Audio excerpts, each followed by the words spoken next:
नमस्कार साथियों, दिव्यम क्लासेस सीकर में आपका स्वागत है। लाभ और हानि का अपना टॉपिक चल रहा था जिसमें पहले प्रकार पर अपन डिस्कस कर चुके हैं। आज की क्लास में अपन दूसरे प्रकार के क्वेश्चन पर डिस्कस करेंगे, जो देखिए प्रति वस्तु भाव से खरीदने और बेचने पर आधारित प्रश्न है। अब इस प्रकार में हम क्या है, वस्तु को किसी रेट में कितने रुपए में खरीदा और कितनी बेच दी, फिर उतनी वस्तुओं को जितनी खरीदी थी उनको उतने रुपए में बेच देते हैं। तो इस प्रकार के सवालों को किस प्रकार से उसमें प्रॉफिट और लॉस, लाभ हानि ज्ञात करते हैं, इस प्रकार के क्वेश्चंस पर अपन चर्चा करेंगे। तो देखिए यहां पर प्रॉफिट और लॉस की बात करेगा ये, ठीक है। तो इससे पहले एक बार ये लाइन देखते हैं। इस प्रकार के अंतर्गत पूछे जाने वाले प्रश्न प्रति वस्तु भाव की दर पर आधारित होते हैं। प्रति वस्तु मतलब एक वस्तु, तो एक एक नियम इसके अंदर काम आएगा, जिसमें कुछ भी किसी भाव की दर पर खरीदी जाती है। जैसे कुछ भी है, किसी भाव पर कितनी दर में, कितनी दर के हिसाब से खरीद ली और उस भाव के विपरीत सामान या दर पर बेच दी जाती है। अब इसका विपरीत क्या हो गया, जितनी दर में ये खरीदी थी या जितनी वस्तु खरीदी उसको उतनी दर में, जितने रुपये लगे थे खरीदने में उतने रुपये में उसको वापस बेच देते हैं। उल्टा हो जाता है एक तरीके से, ए रुपये में बी वस्तु खरीदते हैं तो बी रुपये में ए वस्तु बेच देते हैं। कुल मिला के इस लाइन का अर्थ यह है। तो अब देखिए क्वेश्चन अपने पास, यदि कोई व्यक्ति रुपये 10 में 12 आम खरीदकर उन्हें 12 रुपये में 10 की दर से बेच देता है। देखो उल्टा हो गया इसका जस्ट। अब इसमें एक टाइप तो यह है और एक दूसरा टाइप इसका सब टाइप और रहेगा अपने पास। उसमें क्या होता है कि हम ए और बी की, ए रुपये में बी आइटम तो खरीद रहे हैं, बी वस्तुएं खरीद रहे हैं, लेकिन बेचने की जो रुपये और दर जो है वो अलग है। अलग रुपये में अलग दर से वस्तु बेचते हैं। तो ये दो प्रकार के क्वेश्चंस अपन देखेंगे। इनमें अलग अलग शॉर्टकट का तरीका काम में लेंगे। इनको पहले तो डिटेल्ड फॉर्मूले में देखेंगे, उसके बाद में इसको शॉर्टकट में देखेंगे। तो देखिए प्रतिशत लाभ हानि ज्ञात करवा रहा है ये। तो प्रतिशत लाभ और हानि का अपन जानते हैं कि विक्रय मूल्य से हम क्रय मूल्य घटा देते हैं तो अपने को लाभ या हानि प्राप्त होता है। अगर आपको विक्रय मूल्य ज्यादा है, क्रय मूल्य कम है तो लाभ हो जाएगा, और विक्रय मूल्य कम है, क्रय मूल्य ज्यादा है तो हानि हो जाएगी। अब इसी तरीके से प्रॉफिट और लॉस परसेंटेज की बात कर रहा है, तो इसमें प्रॉफिट और लॉस अपन अंश में लिखते हैं और बट्टा में अपन कॉस्ट प्राइस यानी कि क्रय मूल्य लिखते हैं, फिर गुणा से 100 करते हैं। तो इस फॉर्मूले से अपन ये ज्ञात करते हैं। तो कुल मिला के हमें इस सवाल में सबसे पहले क्या चाहिए, विक्रय मूल्य, क्रय मूल्य या क्रय मूल्य और विक्रय मूल्य ज्ञात करना होगा। तो देखिए हम क्रय मूल्य किस प्रकार से ज्ञात करते हैं।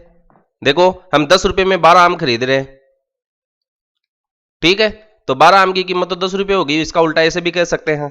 तो हम क्या है, एक आम का क्रय मूल्य ज्ञात कर लेते हैं, एक आम का क्रय मूल्य, और इधर से जो ये बेचने की दर आ रही है 12 रुपए में 10 की दर से, तो इधर से भी अपन क्या करते हैं, एक आम का विक्रय मूल्य ज्ञात कर लेते हैं। तो क्रय मूल्य और विक्रय मूल्य अपने को प्राप्त हो जाएगा। तो उसके बाद में प्रॉफिट और लॉस चाहे परसेंटेज में ज्ञात करना हो चाहे रुपये में ज्ञात करना हो, दोनों प्रकार से ज्ञात हो जाएगा। तो देखिए क्रय मूल्य कैसे ज्ञात करेंगे। हमने 12 आम की कीमत कितनी है अपने पास, 12 आम की कीमत बराबर 10 रुपये। एक एक नियम की सहायता से अपन क्रय मूल्य और विक्रय मूल्य ज्ञात करेंगे। तो इसलिए एक आम की कीमत कितनी हो जाएगी बताइए, 10/12 रुपये। 10 रुपये में 12 आम आ रहा है तो 10/12 रुपये प्रति आम होता है। तो आम अपन क्या है इधर लिख देते हैं, तो एक आम की कीमत कितनी होगी, इधर रुपया बच जाता है। अगर इस आम को अब इधर भेज देते हैं तो ये हस्तांतरित होकर इधर 12 के साथ आ जाता है, तो ये आम भी साथ आ जाता है। लेकिन हमें एक आम की तो कीमत चाहिए, इसलिए केवल हमने संख्या को इधर ट्रांसफर किया है, वज्र गुणा हो जाता है। तो 10/12 और इधर रुपया है तो रुपये बच गए। अब इसको अगर अपन काटे तो 5/6 रुपये। तो एक आम की कीमत कितनी मिली अपने को, एक आम की कीमत बराबर 5/6 रुपये, जो कि बताओ कॉस्ट प्राइस मिल गई अपने को। एक आम की कीमत होगी, हम ये खरीदने वाले जो आंकड़े दे रखे हैं उससे हमने कॉस्ट प्राइस ज्ञात कर लिया, क्रय मूल्य ज्ञात कर लिया। अब ऐसे ही इधर अपन देखते हैं 10 आम की कीमत, 10 आम की कीमत कितनी है, 12 रुपये है। इसलिए बताओ एक आम की कीमत कितनी हो जाएगी, 12/10 रुपये। इसको अगर थोड़ा सा सरल करें तो ये 6/5 रुपये हो जाएगा। तो एक आम कितने रुपए में बेच रहे हैं अपन, 6/5 रुपये में। तो बेचना क्या कहलाता है, विक्रय मूल्य। तो एक आम का विक्रय मूल्य मिल गया अपने को। एक आम का विक्रय मूल्य बराबर 6/5 रुपए। अब देखो आपके पास विक्रय मूल्य आ गया, क्रय मूल्य आ गया। विक्रय मूल्य में से क्रय मूल्य घटा देंगे तो अपने को क्या मिलेगा? प्रॉफिट और लॉस। अगर विक्रय मूल्य ज्यादा है, क्रय मूल्य कम है, तो अंतर हमें धनात्मक प्राप्त होगा, इसका मतलब लाभ हो जाएगा। और विक्रय मूल्य कम है, क्रय मूल्य ज्यादा है, तो अंतर ऋणात्मक प्राप्त होगा, तो हमें क्या होगा?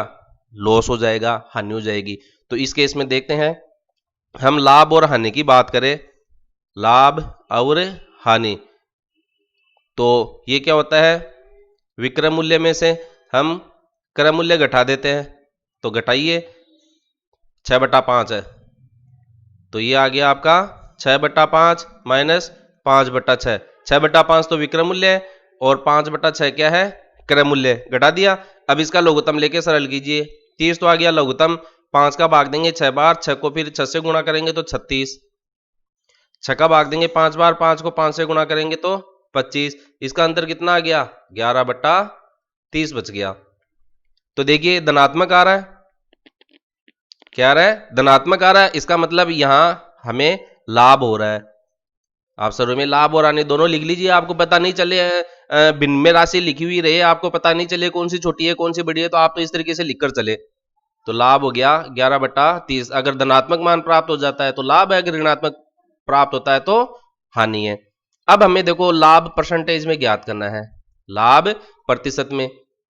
तो सूत्र क्या होता है? लाभ बटा क्रय मूल्य गुणा 100।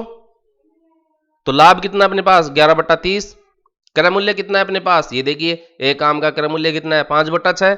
इसको सूत्र में रखेंगे तो रखो, लाभ का मतलब है अपना 11/30 बटे क्रय मूल्य कितना है? 5/6 गुणा 100।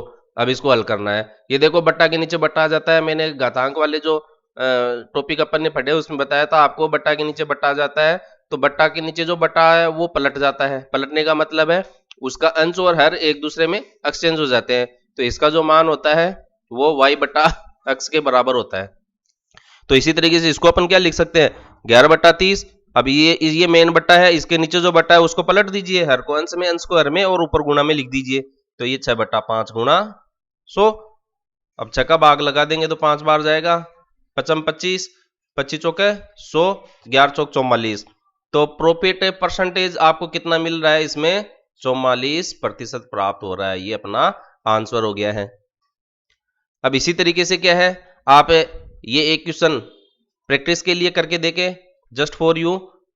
इसके ऊपर आधारित और सवाल मैं आपको टेलीग्राम चैनल पर आप जुड़े हुए हैं उस पर उपलब्ध करवा दूंगा मैं, आपको कोई दिक्कत नहीं आएगी। तो जो जिस टाइप का आप क्वेश्चंस पढ़ रहे हैं उस टाइप के क्वेश्चंस आपको प्रैक्टिस के लिए उपलब्ध हो जाएंगे, तो आपको और थोड़ी सहूलियत पढ़ने में हो जाएगी। अब इसको देखो, मैं एक थोड़ा सा शॉर्टकट तरीका बताता हूं आपको। जब कुछ वस्तुएं रुपए ए में बी की दर से खरीदी जाती है और रुपए बी में ए की दर से बेची जाती है, तो पूरे लेन देन में प्रतिशत लाभ हानि क्या होता है? b² - a² बटा a²।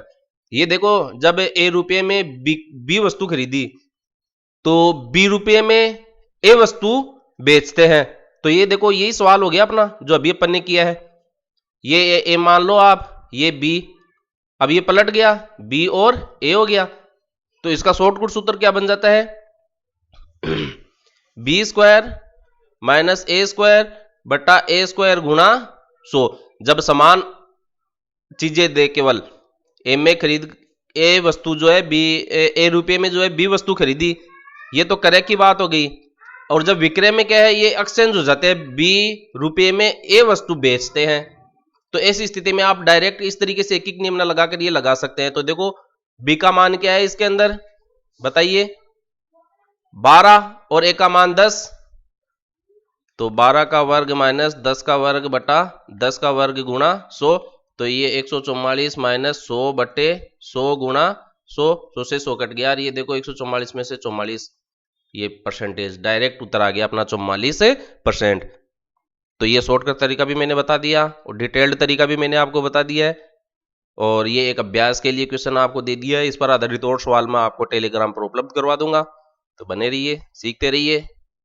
इसी के साथ आपको दीपावली के पावन अवसर पर सभी को मेरी तरफ से, दिव्यम क्लासेस सीकर की तरफ से शुभकामनाएं।